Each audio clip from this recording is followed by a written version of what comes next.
Have you ever wondered what makes Jesus different from every other person in history? John chapter 1 verses 17 to 18 gives us the answer. For the law was given through Moses, grace and truth came through Jesus Christ. No one has ever seen God, but the one and only Son has made him known. The law, given through Moses, revealed God's holiness and showed people their sin. It was like a mirror. It could show the dirt on your face, but it couldn't wash it away. As Romans chapter 3 verse 20 says, through the law we become conscious of sin. Then Jesus came, not to abolish the law, but to fulfill it. Matthew chapter 5 verse 17. He brought grace, God's undeserved favor, and truth, God's perfect standard.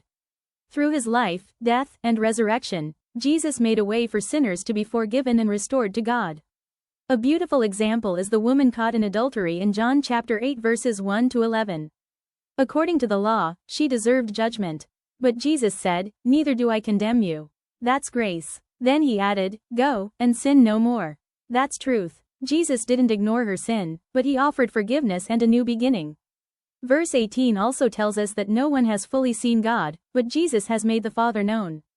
If you want to know what God is like, look at Jesus. As Hebrews chapter 1 verse 3 says, the Son is the radiance of God's glory and the exact representation of his being. Instead of trying to earn God's acceptance through good works, trust in the grace of Jesus. And as followers of Christ, we're called to reflect both grace and truth, showing compassion without compromising God's word. As Ephesians chapter 2 verses 8 to 9 reminds us, for it is by grace you have been saved, through faith, not by works. Meditate on this question. Have you experienced both the grace and the truth of Jesus in your life?